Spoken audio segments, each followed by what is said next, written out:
Good evening, everyone. Thank you so much for being here this evening for another lecture in the Geschke Lecture Series for 2022. We're just so excited that we can do this in person again. The Nantucket Atheneum is a much stronger and more vibrant institution because of Nan and Chuck Geschke's vision and generosity. In 2005, they matched a national endowment grant for the creation of this series. And the Geschke family has remained involved, not only in the success of this enlightening series, but also of the Atheneum and the island community that we serve. So thank you.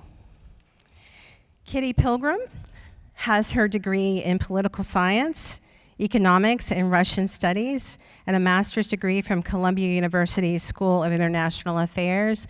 And we're very pleased to be able to welcome her this evening to moderate this conversation. I also want to thank my wonderful staff at the Nantucket Atheneum, in particular Janet Forrest, who helps facilitate these lectures and played a very big part in getting this one here for you all. More about Kitty. She's a New York-based Emmy award-winning broadcast journalist who has spent her 25-year career at CNN as an anchor and correspondent. She is a lifetime member of the Council on Foreign Relations, and she's traveled the world covering stories about economics and business, politics, national security, and foreign affairs, and we're so delighted that she's here this evening. Please help me welcome her.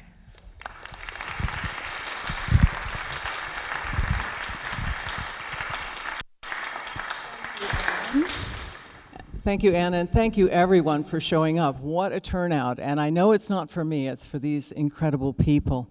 I must say up front, I really love this island. I have fond memories of coming here every year for many decades, and to return to New England's paradise and to be sitting at an event like this is just a dream come true. I leapt at the prospect of reading Dan Yergin's The New Map, and it has incredible scholarship, and then the added pleasure of being able to talk to him afterwards is just wonderful. Also the same for Angela Stent's Putin's World. I've been fascinated by the Soviet Union and now Russia for so long, and in light of the war in Ukraine, I had 100 questions to ask her, and I'm sure you do too. So with these brilliant scholars, let's start. I'm going to start by saying a little bit about each of them. Dan Yergin is nothing short of being a national treasure. His books should be required reading in this country. He's a deep thinker on energy. He's an economic historian. He's a Pulitzer Prize winner for the #1 bestseller, The Prize, which is an epic quest for oil, money, and power. And that book was made into a PBS-BBC series seen by 20 million people. His other masterful books are Commanding Heights and Russia 2010, and now The New Map. An incredible book, and I brought it with me. I wanted to hold it up, but I will get it in a minute. I absolutely could not put it down, and I was reading it for this event, both in hard copy and on Audible, so that I could listen to it in my car. And as I was driving, on more than one occasion, I got completely lost and forgot where I was going because the book was so good. Angela is also an amazing scholar, senior advisor at the Center for Eurasian, Russian, Eastern European Studies at the Georgetown School for Foreign Service. She's a senior fellow at the Brookings Institution, and she is a famed scholar with deep understanding of the world, particularly Russia. And her book, Putin's World, is an in-depth analysis, and I have not found anything as insightful on Putin, and believe me, I read a lot. Her insights into Russia, their motivations, and the leadership in that country seem like she has a crystal ball. And it's just amazing to be sitting here talking to her. So I'm going to start with you, Angela, if that's okay. Russia is kind of a puzzle right now because in the past, Putin was consulting with world leaders. He went and did square dancing at Crawford Ranch. Russia joined international organizations like the European Convention on Human Rights and partnered against terrorism in 2001 with the United States. And now, as we sit here this evening, we're talking about possibly being on the brink of a new war, a new world war. Where did everything go wrong? Can you give us some of your insights? Well, I will try, and first of all, let me just say I'm delighted to be here. We do have a house in Sconset, and we don't venture very often into town, so this is already an adventure for us. Yeah, how did Putin go from being a sort of pragmatic person, not a risk taker, developing, contacts with world leaders, cooperating with the United States, certainly in 2001 after the 9/11 attacks, to what we see now? When he first came to power in 2000, he said, "Those who do not regret the collapse of the Soviet Union have no heart, but those who want to restore it have no head." And since then, in those 22 years, he's obviously moved away from that. Just 3 weeks ago, he was likening himself to Peter the Great, who took back territories in the Baltic states that really belonged to Russia, according to Putin. Today, I watched the Russian defense minister say, "We're going to restore the Soviet Union." So I think we have to understand that Putin has seen as his mission to restore Russia as a great power, to have a seat at the table on all important decisions. And he feels that the only way to do it is what, the Soviet Union and the Russian Empire did before him, which is to control his neighbors. And his problem in dealing with the United States and the West is that they haven't been willing to recognize that and say that he has, a legitimate right to do that. And I think that's the origins of this. Now, we can also say there was COVID, and he appears to have been isolated, only contacting really and speaking to just a very few people from the security services. Something has changed, but I think you have these resentments that have built up, and as he approaches his 70th birthday, that's what he wants his legacy to be, the restoration of some form of control over his neighbors. I'm just going to ask a follow-up question on Putin. We do a lot of analysis and look at every photograph of Putin these days and decide, is there something wrong?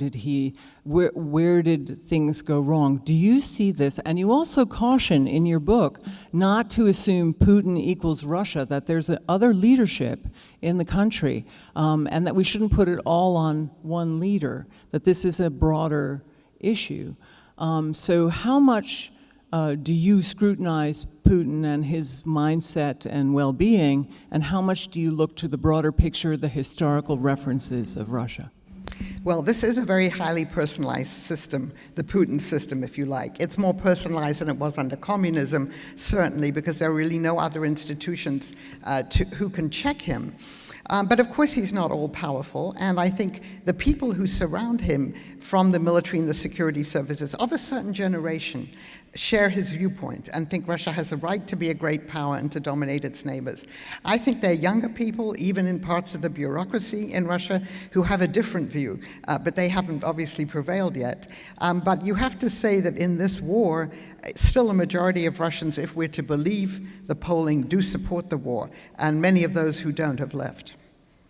Dan, I want to turn to you because in this conflict that's steadily gaining momentum, energy is being used as a weapon of war. And we see Russia, which a country whose superpower status is really based on their energy dominance, now losing some of their power as they use energy as a weapon of war. And I was reading some of your editorials, particularly the Wall Street Journal editorial just recently, and you say we may be in an energy crisis that matches the 1970s. How do you think this will play out? Because it certainly doesn't seem to be a sustainable position for Russia to be using energy as a weapon. They will not be a reliable partner in the future. Thank you. Let me answer that. But just first of all, also, Kitty, very glad that you're doing this and very glad that you all are here. I think there are kind of two parts to your question. One is what's going on right now, and I think it's quite clear, as you're saying, that Putin has opened a second front in the war, and that war, the second front is energy in Europe, and it's the dependence of Europe on Russian gas, which is quite significant but not complete. And last month at the St. Petersburg International Economic Forum, kind of Putin laid out a strategy. He said that high energy prices will create hardship in Europe, which will lead to social conflict, which will lead to populist parties coming to power, and as he said, a change in elites.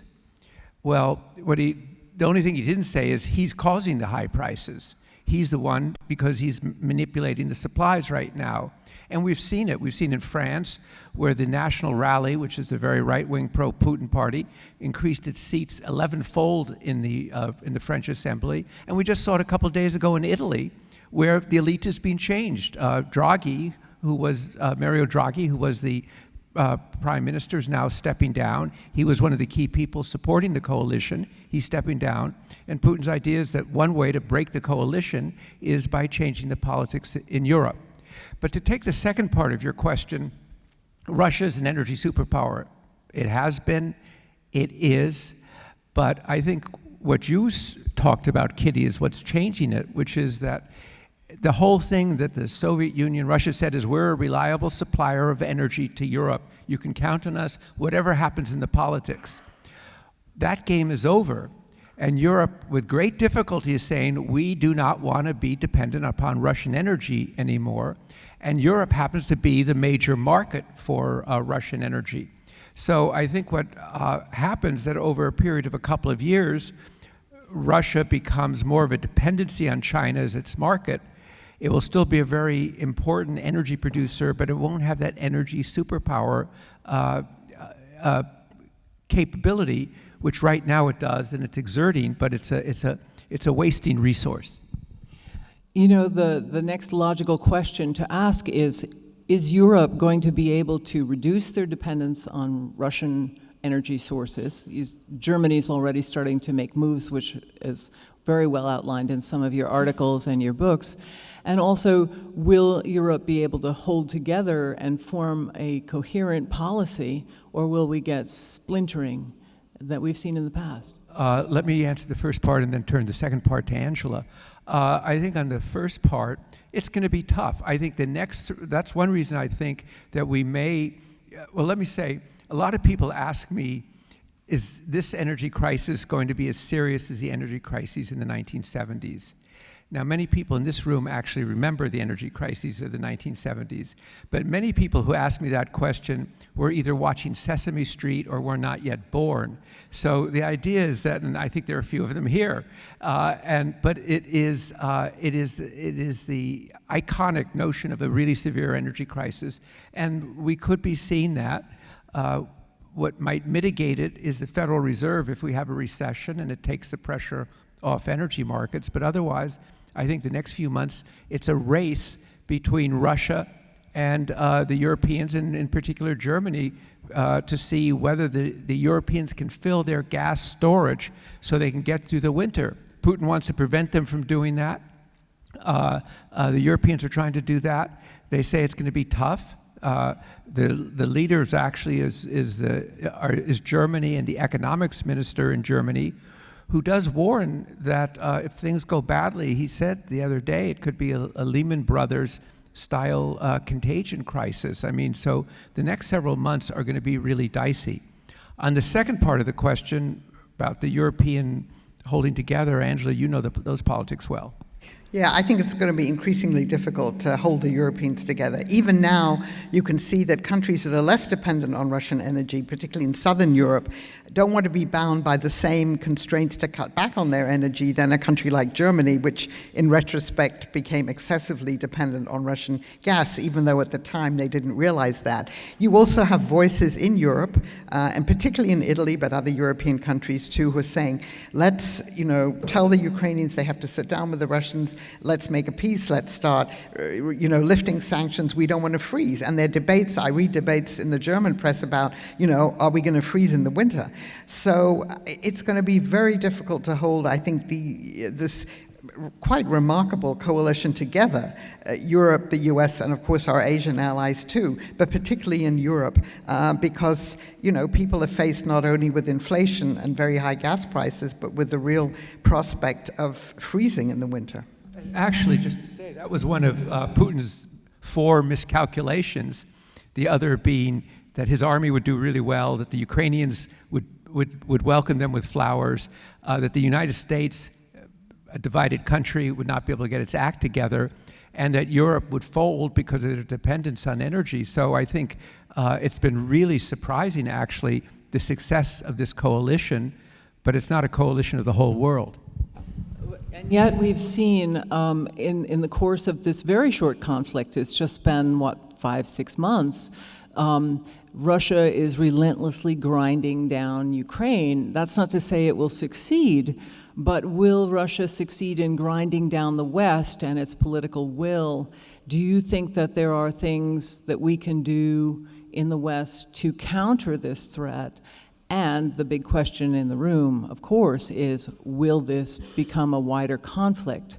I know you will have to break out your crystal ball, but I would love your opinions. Given all of your data points that you take in every day, your insight will be very valuable. I think if you listen to what Putin has said and things that he's written, for instance, his 5,000-word essay from last July about how Ukrainians and Russians are one people, his goal is definitely to take all of Ukraine. But there are other things that he has said and other Russian officials have said that they've set their sights more broadly. And again, if you go back to lands that were once part of the Russian Empire, we can talk, Belarus, which is already very close with Russia, maybe northern Kazakhstan, and then maybe the Baltic states, and who knows, Poland. I mean, they've hinted at that. And so this could become a much wider conflict. At the moment, it won't, because the Russians, yes, they're grinding away in this war of attrition, but they move a few miles and the Ukrainians move a few miles, but it's a dynamic stalemate. I mean, the war goes on, but they're not taking large swaths of territory anymore. I mean, all we can do is clearly you have to have as much Western unity as you can. We can talk about much of the rest of the world that sees things very differently. And the US particularly has to keep on supplying the Ukrainians with these sophisticated weapons. Otherwise, there's no way that they can push the Russians back. And the Russians aren't interested in negotiations, and they've said that quite clearly in the last few days. Is it your opinion that the weapons should be coming faster, that we're reaching a certain tipping point in this conflict? I mean, we've just now committed to send more of these HIMARS, these high mobility weapons that are apparently very effective. Well, they're very effective in countering the Russian weapons. But they probably do need more, and they need it faster, and that's what President Zelensky and his officials say every time they're interviewed. And sorry to go so military on you, but I'm sure everyone has it on their mind, the fighter jets that, were debated in the American press for so long. If you send fighter jets, will that be provocative? What about this whole debate about being too provocative in supplying weapons, or are we well past that? No, I think that if we're talking about the Biden administration, and we, the U.S., are, of course, sending the lion's share of weapons. I mean, the Europeans are as well, but we're doing much more, I think $8 billion so far. There is this concern about not provoking the Russians and not escalating the conflict, and some people think that maybe we've been a little bit too cautious with that, but there are certainly red lines that are clear. We're not supplying the Ukrainians with weapons that can actually hit into Russian territory, and some people say, well, why not, since the Russians attacked them? But I think the Biden administration, because Putin has in the past made vague threats about the use of nuclear weapons, that's still on everybody's mind. Dan, I want to turn to you and go into U.S. strengths at this point. We've talked enough about Russia. I'd like to hear, and I know what the answer is because I've read your very excellent book, but I'd like you to explain how the U.S. is in a unique position now that is sort of unprecedented in terms of energy security, and where you see U.S. strengths going forward.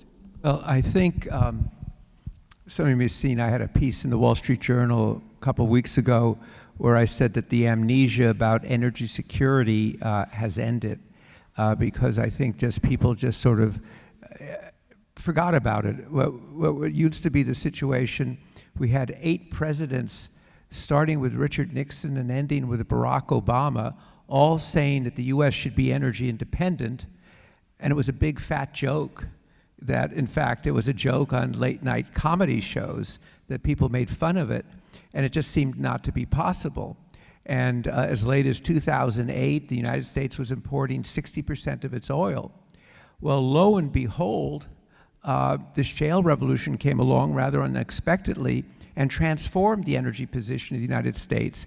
The U.S. is now the world's largest producer of oil, the world's largest producer of natural gas. The Europeans now look to U.S. natural gas in the form of liquefied natural gas as something that is a critical part of their security now, which would not have been the case a year or two ago. And this has given the U.S., first of all, it also means that a lot of money that used to leave the U.S. and go into sovereign wealth funds in different countries now stays in the United States, circulates in our economy, creates jobs. But what really brought it home to me, the significance of the shale revolution, I hate to bring it back to Putin, but I will. I was at the St. Petersburg International Economic Forum, which I know some people here have been to, which is his version, Putin's version of Davos. And he was up there on the stage with Chancellor Merkel. You could see the enmity between the two of them.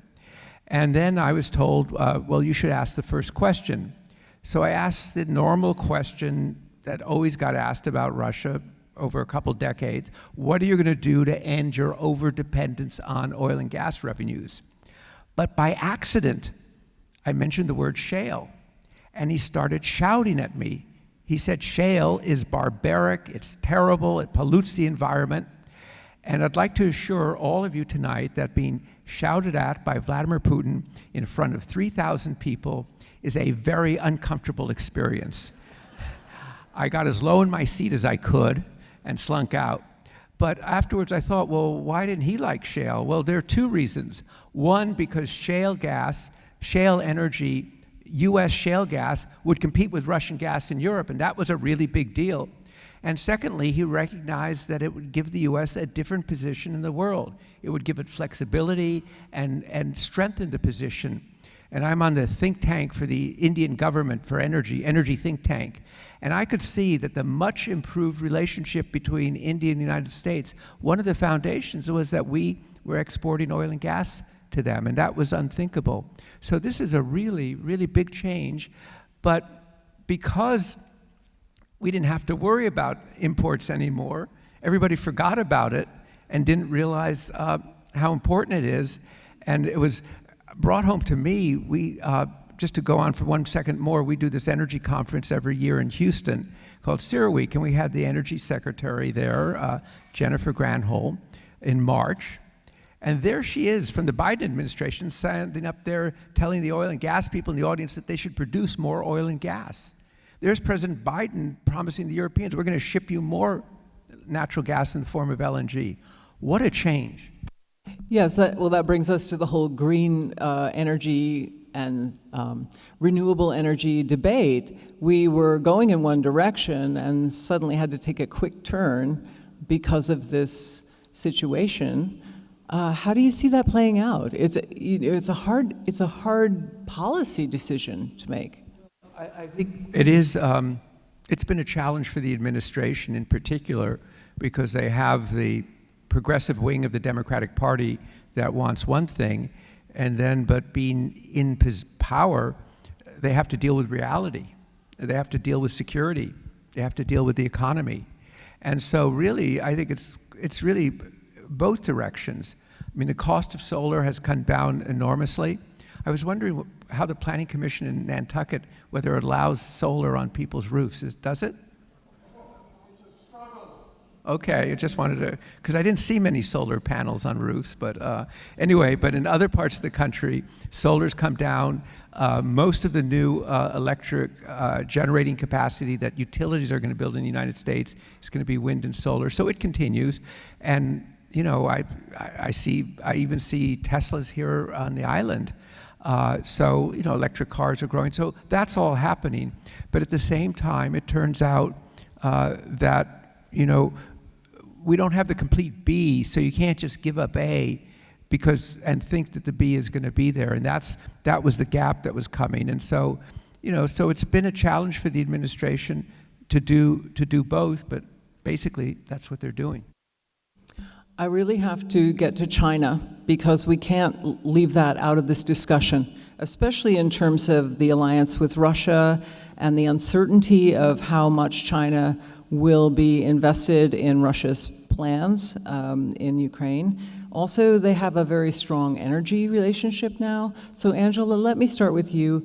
How much do you worry about the China-Russia sort of alliance? And, many people suggest in the policy world that it may not be a problem because Russia does not want to be a vassal state to China.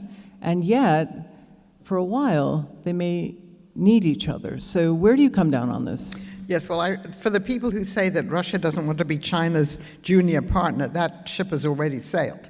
I mean, in 2014, China stepped in when Russia annexed Crimea and began this war in the Donbas region. And we tried to isolate Russia, the West did, and the Chinese signed this major natural gas deal with the Russians, and they intensified their political relationship with them. And that relationship has been developing since then. Yes, it's true that 50 years ago the Soviets and the Chinese were shooting at each other over the border, but that's completely changed now because they both hold very similar grievances against the United States, against a world order that they think hasn't taken their interests into consideration. And Putin went to Beijing on the 4th of February, just a few weeks before Russia invaded Ukraine. We don't exactly know what was said. The Chinese ambassador to the US said they didn't discuss Ukraine. I find that hard to believe. But anyway, the Russians held off invading until the first phase of the Olympic Games was over. And what's happened since then is that China has supported Russia rhetorically and in the United Nations. It repeats all of the Russian tropes about that Russia was threatened by NATO and Russia really didn't have too much of a choice but to invade. And it repeats the fake news about US biolabs in Ukraine and things like that. But the Chinese haven't actually done that much to help the Russians. They're not selling them weapons. They were sort of read the Riot Act about that, and they're being very careful not to violate Western sanctions because their economic interests with the West with Europe and the US are much greater than they are with Russia. And in fact, Chinese trade with Russia has sank.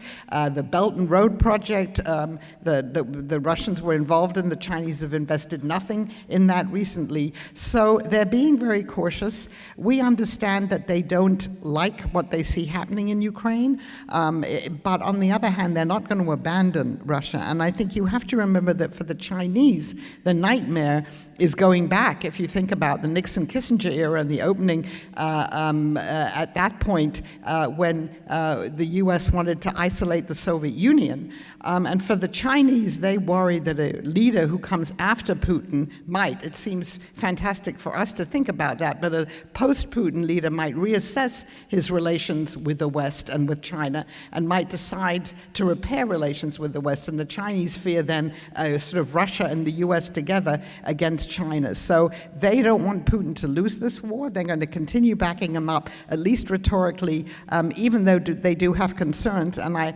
we should also remember Ukraine is part of the Chinese Belt and Road project, and Ukrainian-Chinese relations are quite good. And the Chinese have spoken repeatedly about the need to respect territorial integrity and sovereignty in Ukraine. Of course, territorial integrity gets to the question of Taiwan. And of course, Kitty, this goes to something we were talking about yesterday, which is the even bigger issue, which is China and the United States. And for China, it's very important to have Russia, junior partner, but on their side. And, it was really striking to me when I was writing the new map to say, when did U.S.-Chinese relations change so dramatically? I can remember, and I think many will remember all these things that were getting closer and closer, it seemed. More and more U.S. students were going to study in China and Chinese students coming to the United States. And, just asking and talking to, people in Washington and senators and so forth, when did you change your mind about China? And kind of the year, it's before Trump. The answer I get is around 2015. And in the new map, I described it and tried to come up with a phrase for it. I called it the WTO consensus World Trade Organization, where the US and China, we were all part of this globalized world. We would all do better from it. And I remember once talking to a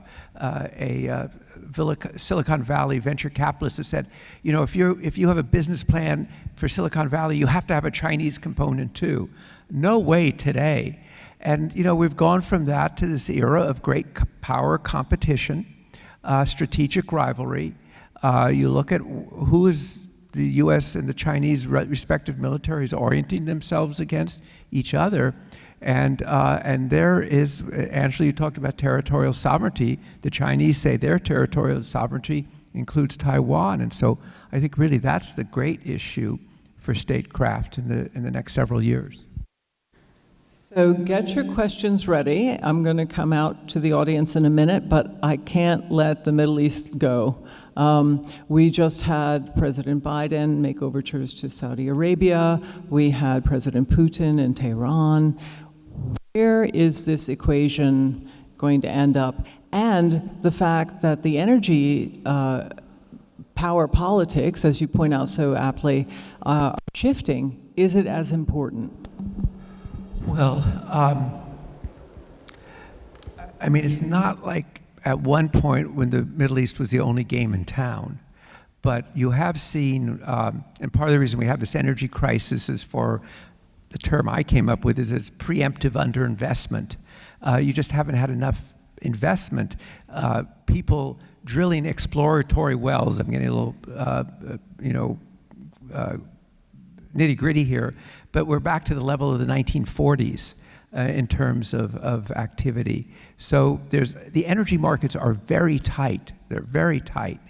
And that's why, Biden had to swallow hard and go to Saudi Arabia and say the strategic interests of the United States mean that we have to have a relationship, and partly for the reason you talked about too, because who's become much more active in the Middle East? Russia and China. And then there's a question of Iran, and probably not going to be a new nuclear agreement with Iran.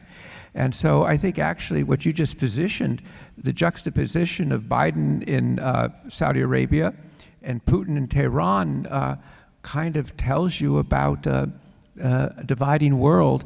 And obviously Saudi Arabia is, President Biden decided, the national interest of the United States meant that he had to re-engage.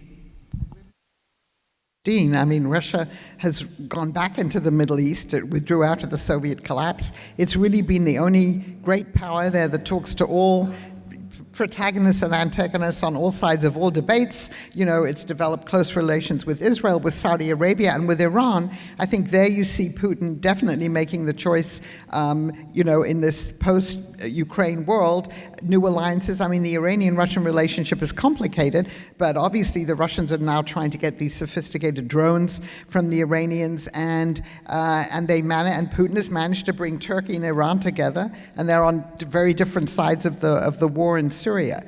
So Russia has really become, aside from the energy part of it, a major player in the Middle East in the last 10 years.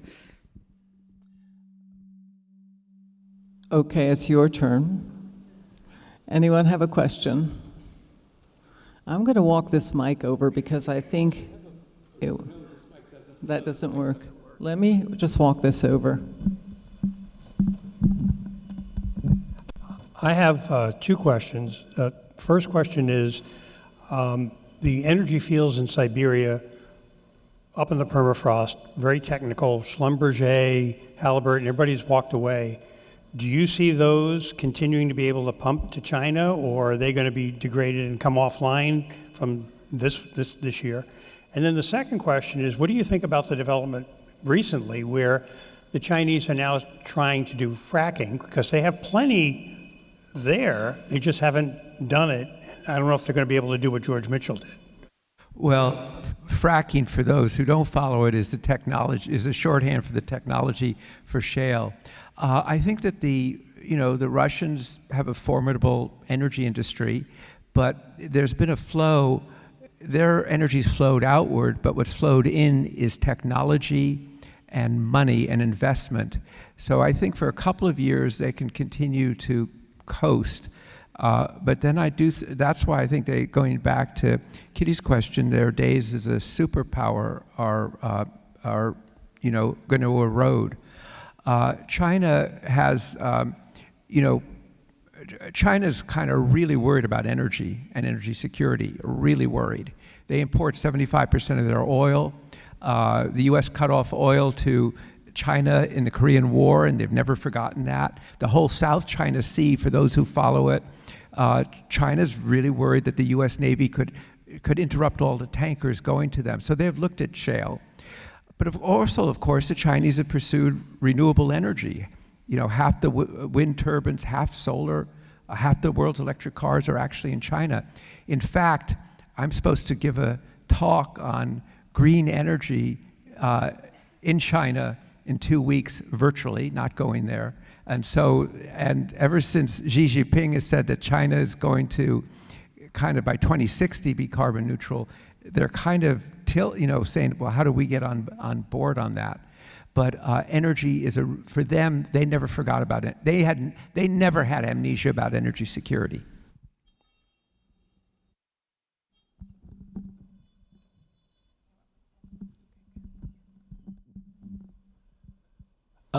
Question for each of you is concerning the current Russian invasion of the Ukraine.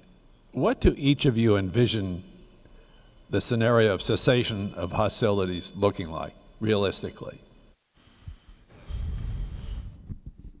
Well, so, one scenario is that at some point both sides, well, they're not going to run out of ammunition, but they're beginning to run out of people. I mean, the Russians are now, well, they're using mercenary forces and they're recruiting people from prisons, and the Ukrainians are also suffering from manpower shortage. So you could see a cessation of hostilities. Obviously, the Ukrainians have lost territory to the Russians, but I think we have to understand that any end of hostilities, let's say in the next 6 months, would really only be temporary. Because, first of all, President Zelensky won't survive politically. I mean, nearly 90% of the Ukrainian population say we must not give an inch back. And that would actually mean that the Russians would have to withdraw at least to where they were before the war began, and maybe to where they were before they took Crimea and then started the war in 2014. And for the Russians, I mean, as long as Putin's in power, that is his goal, is to take Kiev, is to take all of Ukraine at least. So this is going to be a long war. There could be a temporary halt, for whatever, a few months, but to think that this is somehow going to end with a solution that's acceptable to both sides, it's very difficult to see at the moment.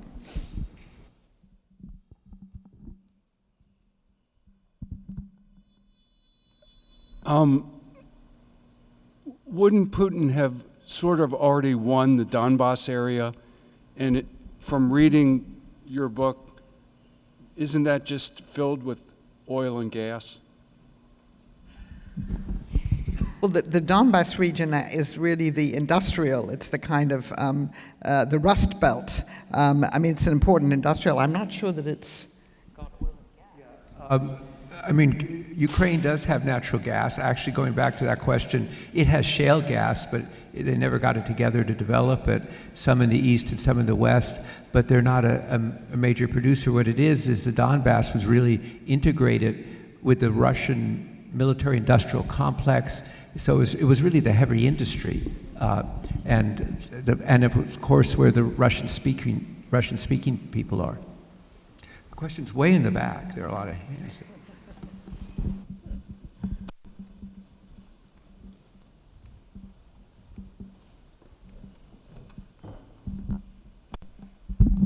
Thank you. This question is for Daniel. I'd like to talk a little bit about U.S. energy strategy. I don't know if you read Thomas Friedman or if you agree with him or not, but this morning he had a... I hate to ask you, I think I'm going to have to ask you to take off your mask for a minute so I can hear you.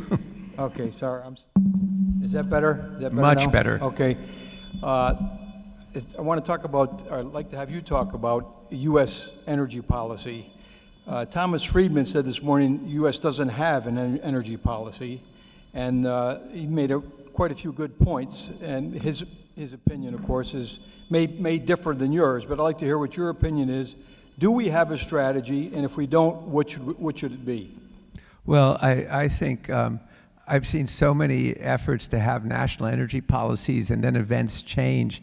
I would say we have lots of energy policies, many of them contradictory in terms of being able to get anything done. I'm sure Tom would like to see some grand scheme, but I think, this is a country, we're a big country with a lot of different interests, so I think it's more a kind of a compromise that has to come together of different interests rather than a single sort of policy. And the other thing is that strikes me, it's just like so often in life, I mean, no one would have thought a war in Ukraine would be going on as long as it would and be talking about going on for months longer. Well, surprising things keep happening that change things. And shale was one thing, the falling cost of solar. I would say the most important thing we could do for energy policy is the money that we spend on research and development and innovation, because that's where the real outcomes will do, but they don't come overnight. So I think what we have is kind of what the Biden administration is trying to do, is do this and do that at the same time. Satisfactory answer, but I think the reality of the country. You mentioned the potential for European fracturing of support for Zelensky. Depending on the US midterm election results, is it also possible that US support for Zelensky is curtailed? Yeah, I mean, I think that's a possibility. So far, we've had a remarkable agreement, bipartisan agreement in the Congress to support Ukraine. It's one of the few issues on where Republicans and Democrats agree. But of course, we have if you like, the Trump wing of the Republican Party that's becoming increasingly critical of the support for Zelensky, and some people saying, Russia should be our partner and we shouldn't be supporting Ukraine. And then you have, if you like, the left wing of the Democratic Party that says we shouldn't be supplying weapons. We should, tell the Ukrainians that they have to sit down and make an agreement with the Russians. So I think depending on what happens in the midterm, you could see a weakening of U.S. support for Ukraine. And of course, if you have Trump or a Trump-like character win in 24, the presidential election, then I think you'd have a complete change in policy toward Ukraine, because the MAGA people are just, this is not a fight that they think is worth fighting. Professor Stent, just to follow up on that idea a little, since the Russian conventional forces have basically been proven to be a paper tiger in Ukraine and can't seem to win a conventional war against a third world country, what can the U.S. do more to help Ukraine to make, we all know that the Putin regime is not a force for good in the world. So shouldn't the U.S. be doing more to help not only Ukraine, but the West to defeat or hurt the Russians? I mean, so there are two main lines of U.S. policy in this, and one of them is sanctions, and we've imposed pretty robust sanctions on Russia. There has been some evasion and there have been some cutouts, if you like, but I mean, the sanctions are pretty robust. And the other one is supplying the Ukrainians with weapons. And again, the U.S. is far in front of any other country in supplying them with weapons. But they need more weapons and they want more weapons. And, Kitty already asked the question about fighter jets and other systems. There could be more. But because Russia is, the other nuclear superpower, the Biden administration has imposed these limits on what it's willing to do.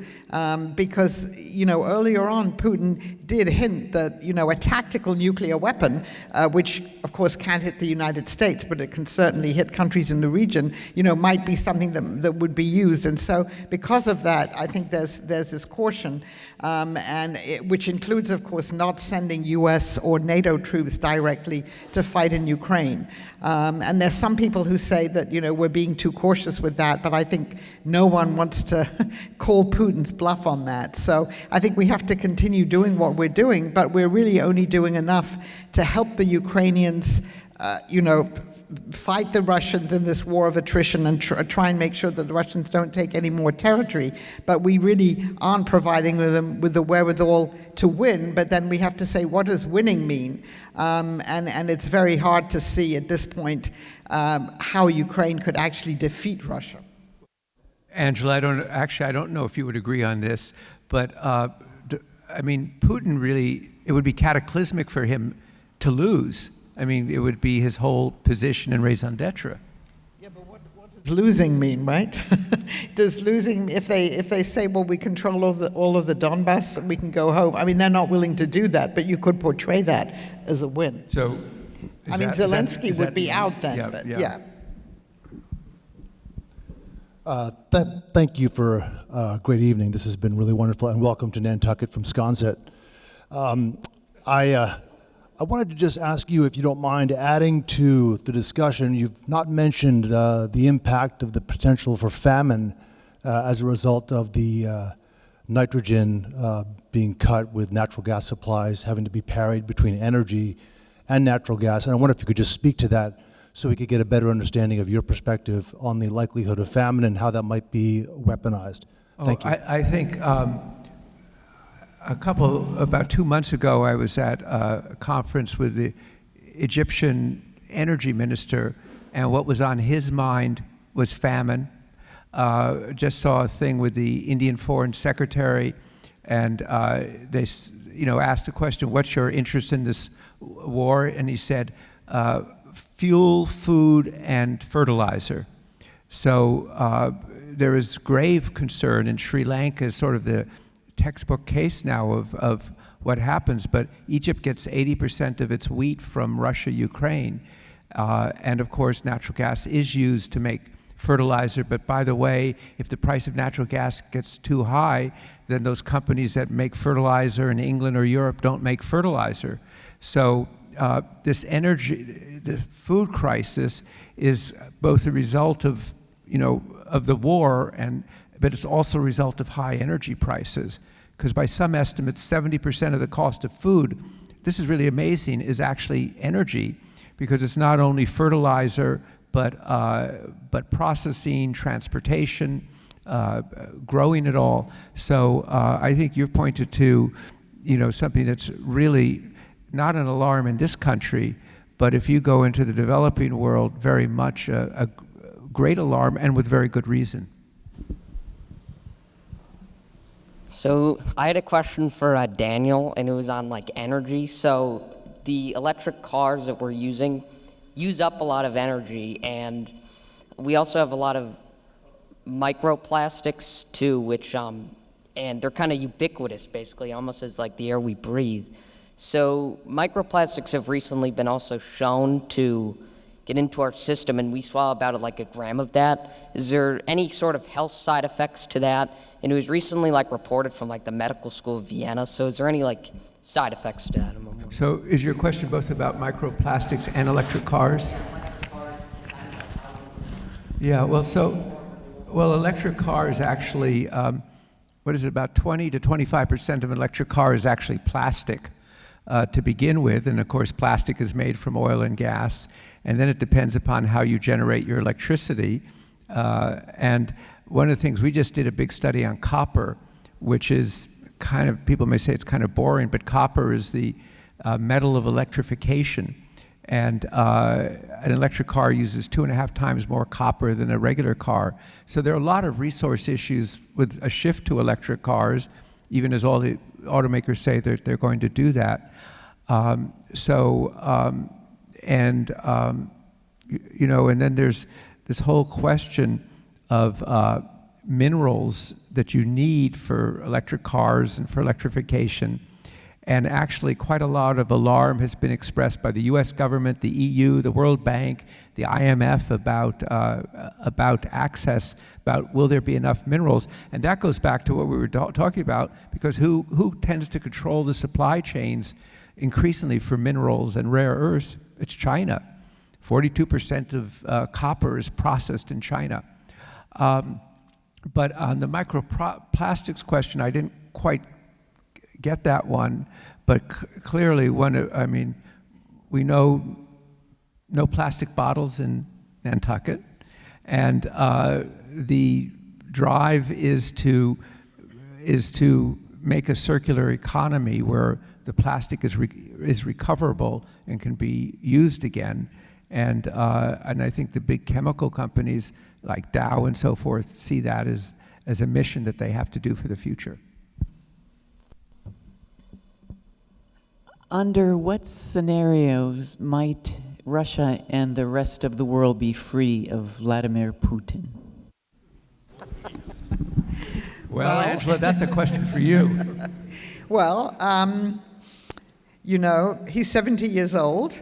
There are lots of rumors about his health, but the director of the CIA, William Burns, last week at Aspen said, we have absolutely no proof that he's in bad health, so they're just rumors. He's changed the Constitution so that he can stay in power till 2036. He might do that. He could stay longer, or he might surprise us and leave earlier, although I would find that very difficult to believe. So, it'll either be natural causes, which probably will be. I think all the rumors that you might read about discontent and a palace coup or something, we have no proof that any of that is true. But I think we have to remember that even if he weren't president, if he was succeeded by someone who's acceptable to his group, they would have similar views to his. So we shouldn't expect one day, if he's not in the Kremlin, that things are going to change quickly. Over time, they might change. You'll have a different generation come to power. They may have different views. I mean, what Putin's done with this war, he's thrown away, he's jettisoned a lot of the gains that were made by Russia under his presidency, Russia becoming part of the globalized world, Moscow and St. Petersburg being world-class cosmopolitan cities. All of the things that he achieved are now fading away with all of the sanctions and the implications of this war. So hopefully, eventually you will have a generation coming to power that understands that it's in Russia's interest to modernize, to be part of the globalized world, and not to cut itself off from the West. But I don't think we're going to be there for some time. My question relates to the last one. I just finished reading Putin's World, and it was very informative, very interesting, and very unsettling. And I kept particularly being interested in reading about him and his early life, and trying to get clues about how that might relate to his constant threat about using tactical nuclear weapons, because it seems to me that he must know that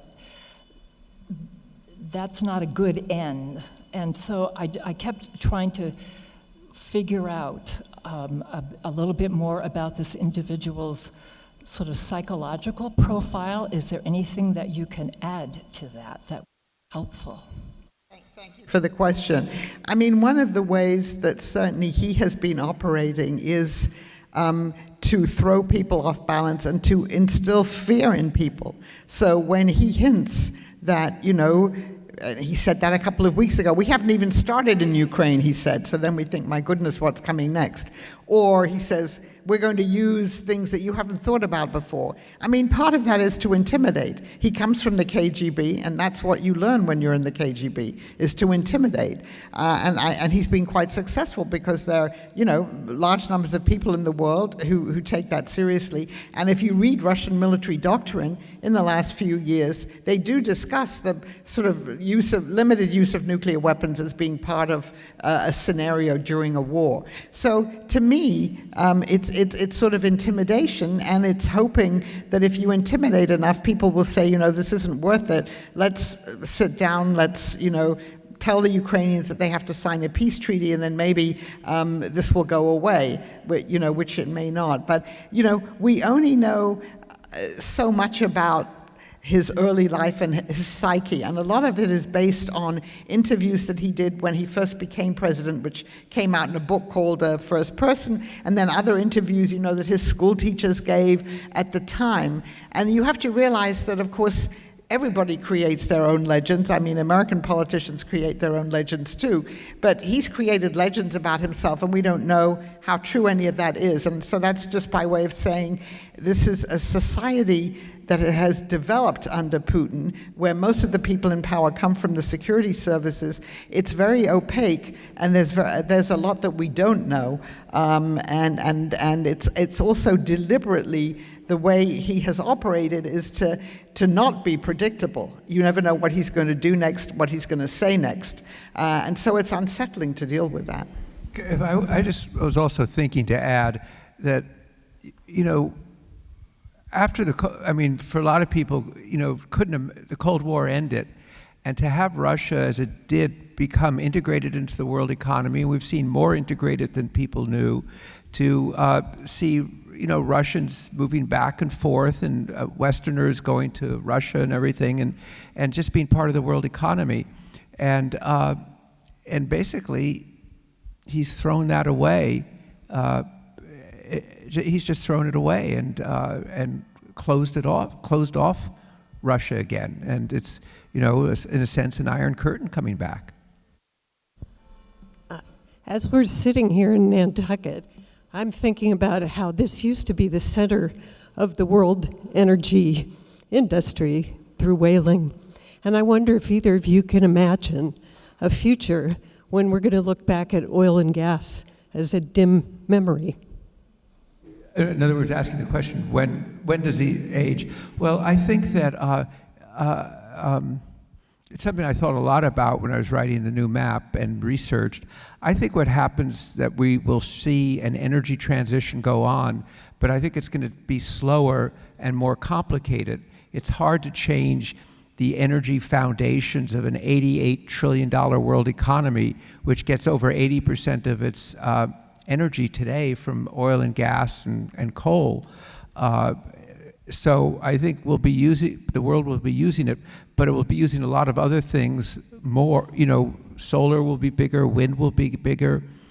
Have any of you heard about offshore wind? I mean, in Nantucket? Yes, okay. We won't go there, but in general, it's considered a frontier. And the hot subject now is hydrogen as a source of energy that would replace natural gas. So, and I think there's going to be an enormous amount of innovation, but I think it's something that's going to evolve over time. And at some point, things, do move on. So. Well, we all heard the bell toll, but I'm sure there are plenty more questions, but you realize they live on the island, so you can corner them in the grocery store or wherever you like. I give you full permission. I just want to show you the books because they are so worth reading. I cannot emphasize that enough. This is The New War by Dan Yergin.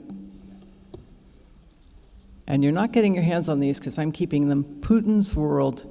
Both will increase your IQ by enormous amounts, and you will just feel that you are in touch with the world when you read these books. So thank you very, very much, Angela Stent and Dan Yergin.